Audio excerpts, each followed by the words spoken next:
Halo, Assalamualaikum. Perkenalkan nama saya Dea Safila bersama rekan saya. Dan saya Firda Al-Hikmah.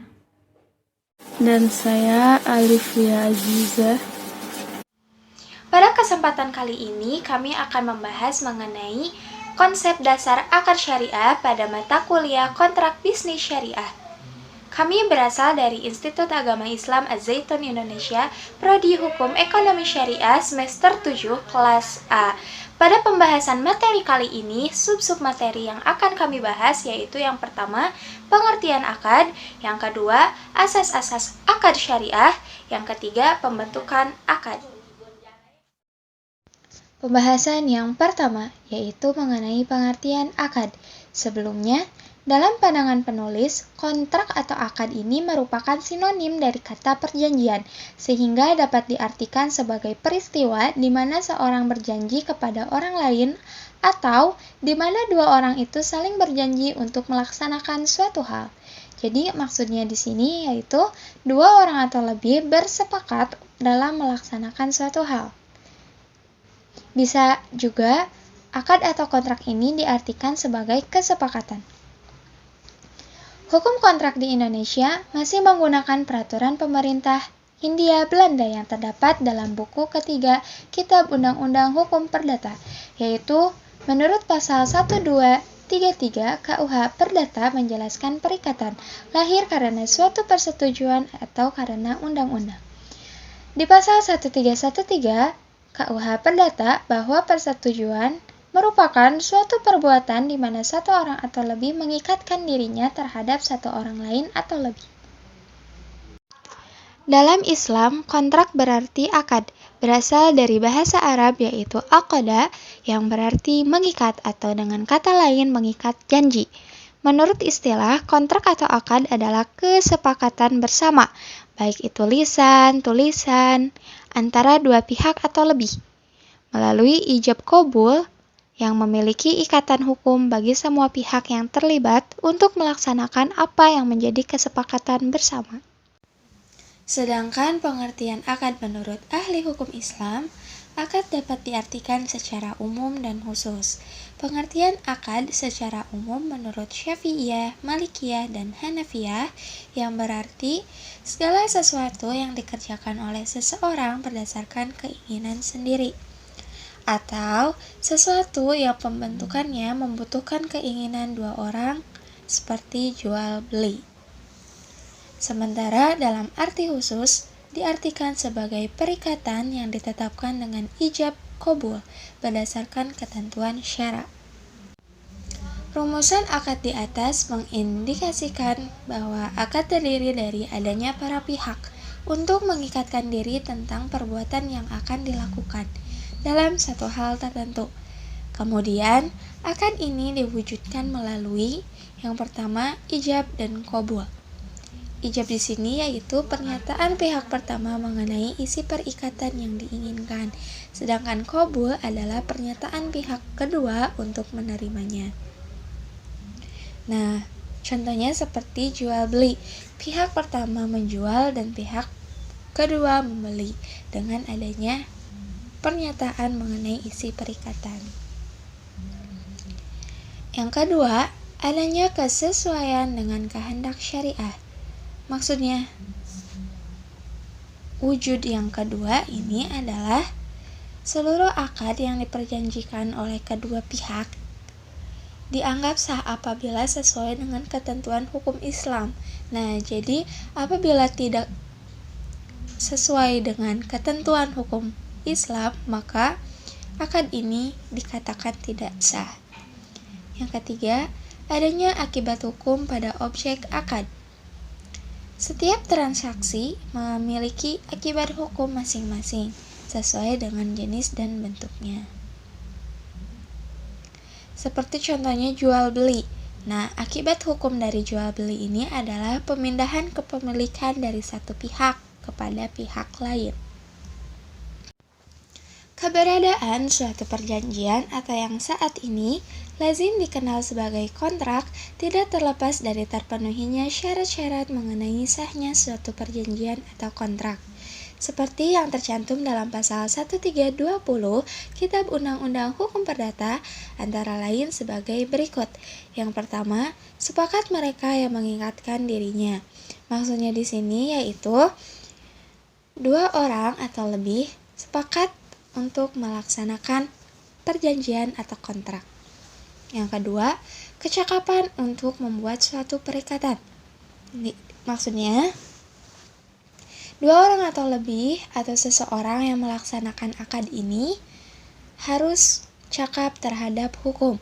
Yang ketiga, suatu hal tertentu. Nah, maksudnya di sini yaitu harus adanya objek akad. Contohnya seperti barang gitu. Nah, yang keempat, suatu sebab yang halal. Nah, maksudnya di sini contohnya ya seperti jual beli. Nah, barang yang diperjualbelikan di sini harus halal gitu. Begitu. Selanjutnya ada asas-asas akad syariah. Sebagaimana dalam hukum perjanjian menurut KUH Perdata yang mengenal asas kebebasan berkontrak, asas personalitas, dan asas itikat baik. Dalam hukum Islam juga mengenal asas-asas hukum perjanjian. Yang pertama, asas hukum perjanjian menurut KUH Per yang berisi A. Kebebasan berkontrak. Terdapat dalam pasal 1338 ayat 1 KUH Perdata yang menyatakan semua persetujuan yang dibuat secara sah oleh para pihak berlaku sebagai undang-undang bagi yang membuatnya. Maksudnya adalah bahwa setiap orang berhak mengadakan kontrak apa saja, baik secara diatur maupun yang belum diatur dalam undang-undang asalkan bertentangan dengan undang-undang. Yang B, ada asas personalia yaitu asas kepribadian yang menunjukkan suatu personalia dalam suatu kontrak. Asas ini ditegaskan dalam pasal 1315 KUH Perdata yang pada pokoknya menyatakan bahwa suatu kontrak hanya mengikat para pihak yang mengadakan kontrak tersebut. Selanjutnya ada C, asas itikat baik. Dalam pasal 1338 KUH Perdata pada ayat 3 menyatakan bahwa setiap orang yang membuat suatu kontrak harus mempunyai itikat baik. Pasal 1338 ayat 3 KUH Perdata yang berbunyi, perjanjian harus dilaksanakan dengan itikat baik. Asas ini merupakan asas bahwa para pihak, yaitu pihak kreditur dan debitur, harus melaksanakan substansi kontrak berdasarkan kepercayaan atau keyakinan yang teguh maupun kemauan baik dari para pihak. Yang kedua, ada asas-asas akad dalam hukum Islam. Yang pertama ada asas al-hurriyah atau kebebasan. Asas ini merupakan prinsip dasar dalam hukum perjanjian Islam. Dalam artian, para pihak bebas dalam membuat suatu perjanjian atau akad, atau disebut juga freedom of making contract. Bebas dalam menentukan objek akad dan bebas dalam menentukan dengan siapa ia akan membuat perjanjian, serta bebas menentukan bagaimana cara menentukan penyelesaian sengketa jika terjadi di kemudian hari. Asas kebebasan berkontrak dalam Islam dibatasi oleh ketentuan syariah Islam. Akad dibuat tidak boleh ada unsur paksaan, kekhilafan, ataupun penipuan. Selanjutnya ada asas al-musawwah yaitu asas persamaan atau kesetaraan. Asas ini mengandung pengertian bahwa para pihak yang mempunyai kedudukan atau bargaining position yang sama sehingga dalam menentukan term atau and condition dari suatu akad, para pihak mempunyai kesetaraan atau kedudukan yang seimbang. Berdasarkan ketentuan tersebut, Islam menunjukkan bahwa semua orang mempunyai kedudukan yang sama di depan hukum atau equality before the law. Sedangkan yang membedakan kedudukan antara orang yang satu dengan yang lainnya di sisi Allah adalah tingkat ketakwaannya. Selanjutnya ada asas al-adalah, yaitu asas keadilan. Pelaksanaan asas ini dalam suatu akad menurut para pihak untuk melakukan yang benar dalam mengungkapkan kehendak dan keadaan dan memenuhi semua kewajibannya. Akad harus senantiasa mendatangkan keuntungan yang adil dan seimbang, serta tidak boleh mendatangkan kerugian bagi salah satu pihak. Selanjutnya ada asas al-ridayah atau asas kerelaan atau konsensualisme. Asas ini menyatakan bahwa segala transaksi yang dilakukan harus atas dasar kerelaan antara masing-masing pihak, tidak boleh ada unsur paksaan, tekanan, dan penipuan. Selanjutnya ada asas as-sidik, yaitu asas kejujuran dan kebenaran. Dalam agama Islam melarang manusia melakukan kebohongan dan penipuan, karena dengan adanya kebohongan dan penipuan sangat berpengaruh pada keabsahan akad. Akad yang di dalamnya mengandung kebohongan atau penipuan memberikan hak pada pihak lain untuk menghentikan proses pelaksanaan akad tersebut. Dalam hukum, adanya asas kejujuran dan kebenaran dalam pembuatan akad terdapat pada surat Al-Ahzab ayat 70. Selanjutnya ada asas al-kitabah, yaitu asas tertulis. Setiap akad hendaknya dibuat secara tertulis, karena demi kepentingan pembuktian jika di kemudian hari terjadi sengketa. Pada surat Al-Baqarah ayat 282 sampai 283 mengisyaratkan agar akad dilakukan dengan benar-benar berada dalam kebaikan bagi semua pihak. Bahkan dalam pembuatan akad hendaknya juga disertai dengan adanya saksi-saksi, syahadah, rohan seperti gadai untuk kasus tertentu, dan prinsip tanggung jawab individu. Yang terakhir ada al-manfaat atau kemanfaatan.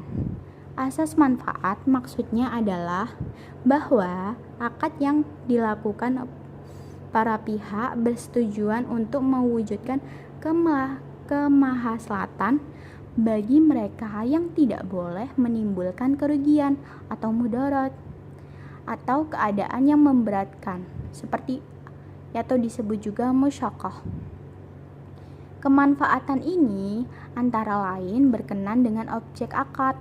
Islam mengharamkan akad yang berkaitan dengan hal-hal yang bersifat mudarat atau mufsadat, seperti jual beli benda-benda yang diharamkan atau benda-benda yang tidak bermanfaat apalagi membahayakan.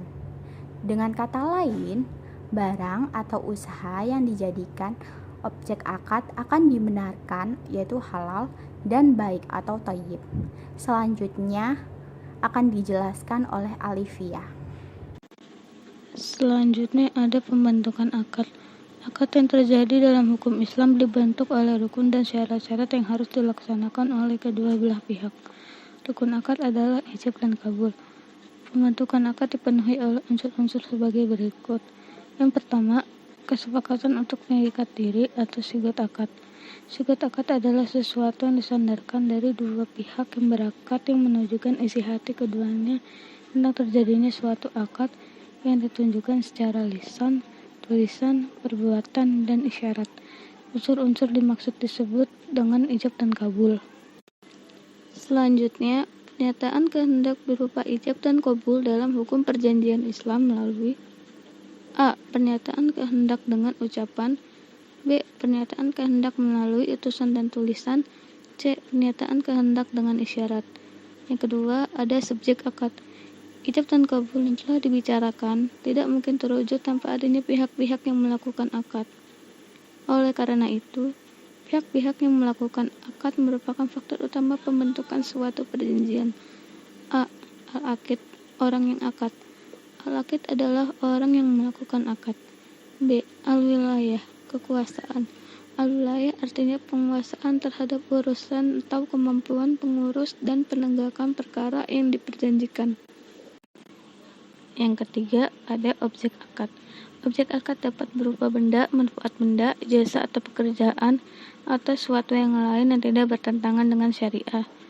Para ahli hukum Islam mensyaratkan beberapa syarat pada objek akad, yaitu yang pertama, objek akad dapat diserahkan atau dapat dilaksanakan. Objek akad disyaratkan harus dapat diserahkan apabila objek tersebut berupa barang, seperti dalam akad jual beli, atau dapat dinikmati atau diambil manfaatnya apabila objek itu berupa manfaat benda.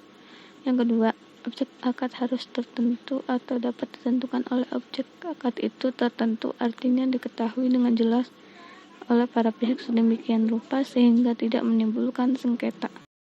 Selanjutnya yang ketiga, objek akad dapat ditransaksikan. Menurut syarak, suatu objek dapat ditransaksikan dalam hukum Islam apabila memenuhi kriteria berikut. A. Tujuan objek tersebut tidak bertentangan dengan transaksi. Dengan kata lain, sesuatu tidak dapat ditransaksikan apabila transaksi tersebut bertentangan dengan tujuan yang ditentukan untuk sesuatu tersebut. B. Sifat atau hakikat dari objek itu tidak bertentangan dengan transaksi. Dengan kata lain, sesuatu tidak dapat ditransaksikan apabila sifat atau hakikat sesuatu itu tidak memungkinkan transaksi. C. Objek tersebut tidak bertentangan dengan ketertiban umum. Yang keempat, ada tujuan akad. A. Tidak menyalahi hukum syariah yang disepakati. B. Harus sama ridho dan ada pilihan. C. Harus jelas dan gamblang. Sekian dari kelompok kami yang menjelaskan tentang hukum kontrak. Kurang lebihnya mohon maaf dan terima kasih sudah mendengarkan. Wassalamualaikum warahmatullahi wabarakatuh.